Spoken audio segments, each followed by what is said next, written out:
વાવ-થરાદ જિલ્લાના થરાદ શહેરના Shivnagar ward number 1માં લાંબા સમયથી ચાલી રહેલી લો વોલ્ટેજની સમસ્યાને લઈને સ્થાનિકોમાં ભારે અસંતોષ જોવા મળી રહ્યો છે।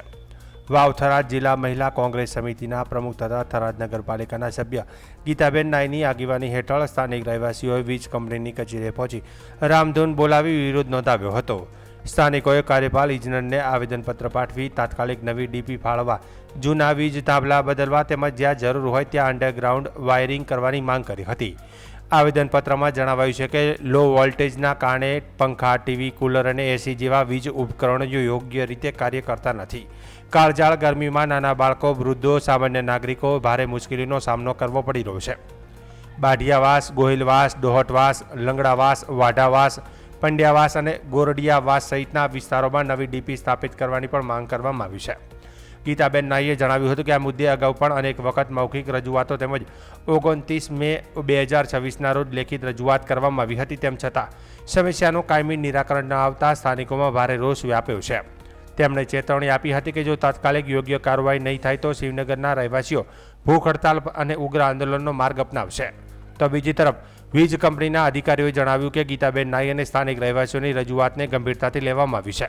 વિભાગ દ્વારા અગાઉ જ 100 કિલોવોટનું નવું ટ્રાન્સફોર્મર સ્થાપિત કરવામાં આવ્યું છે। તે ઉપરાંત 5 ગાળાની 4 વાયરની નવી લાઇન નાખી લોડ બાયફરલેસની કામગીરી પણ પૂર્ણ કરવામાં આવી છે।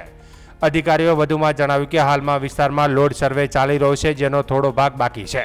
સર્વે પૂર્ણ થયા બાદ જ્યાં વાસ્તવમાં લો વોલ્ટેજની સમસ્યા હશે ત્યાં જરૂરી તકનીકી કામગીરી કરીને પ્રશ્નનું નિરાકરણ કરવામાં આવશે। તેમના જણાવ્યા મુજબ સમગ્ર શિવનગર નહીં પરંતુ કેટલીક ચોક્કસ શેરીઓમાં જ સમસ્યા હોવાનું પ્રાથમિક તારણ સામે આવ્યું છે। વિભાગે લોકોની ફરિયાદોના ઝડપી નિવારણ માટે પ્રતિબદ્ધતા વ્યક્ત કરી છે।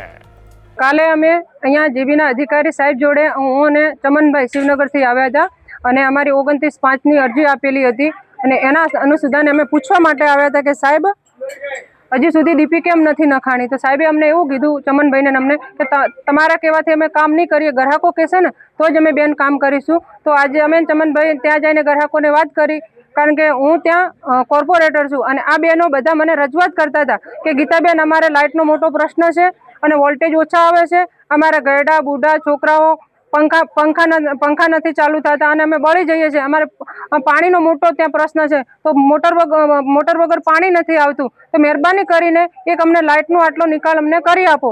તો અમને અહીંયા આવ્યા, તમને જીબીના અધિકારીએ એવું કીધું કે હું મારી રીતે કામ કરીશ।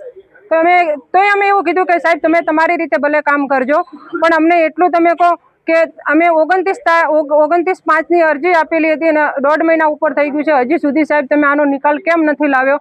તો સાહેબે કીધું કે હું મારી રીતે કરીશ, તમારી રીતે કામ નહીં કરું, આવી એમની દાદાગીરી હતી। મેં સાહેબને કીધું કે હું ત્યાંની પ્રતિનિધિ છું અને મને લોકો ચૂંટીને મૂકી છે, મને અહીંયા તમારી જોડે પણ બહેનોય મૂકી છે। આજે અમે 2 જણ આવ્યા છીએ અને કાલે તમે કહેતા હો તો હું 100નું ટોળું લઈને આવું। જો તમારે જો ગ્રાહક જ જોતા હોય ને ગ્રાહકોના કહેવાથી કરવું કામ હશે તો અમે ટોળા લઈને આવશું। તમારે જો ટોળાથી કામ કરવું છે તો અમે આજે 80 થી 90 જણા ટોળો થઈ અને સાહેબને અહીંયા રજૂઆત કરી છે અને સાહેબે અત્યારે ગોણાટોણા કરી રહ્યા છે કે હું કામ કરું છું ને મારી રીતે કરું છું, ગ્રાહક નંબર લાવો। સાહેબ મીટર નંબર જે સર્વે કરવાનું હોય ને એ જીબીના અધિકારીને કરવાનું હોય કે નહીં કંઈ જનતાને કરવાનું હોય। અને સાહેબ એવું કહે છે આ ગ્રાહકોને કે તમારો મીટર નંબર લઈને આવો। તો સાહેબને મેં કીધું કે સાહેબ તમારા અહીંયા ઓફિસથી કર્મચારી મૂકો શિવનગરની અંદર અને સર્વે કરાવો અને મીટર નંબર લેવડાવો। અમે ના નથી પાડતા, તમારે જે બી કરવાનું થાય તમારી ઓફિસથી કરો, પણ આ લોકોને લાઇટ આપો અને નવી ડીપી આપો। પણ સાહેબ ગણકારતા જ નથી। તો હું મીડિયાના માધ્યમથી ગુજરાત સરકારને કહેવા માંગુ છું કે આવા અધિકારીઓ જે ઊંઘમાં છે એમને જગાડો અને તાત્કાલિક ધોરણે આ જનતાની માંગો પૂરી કરો।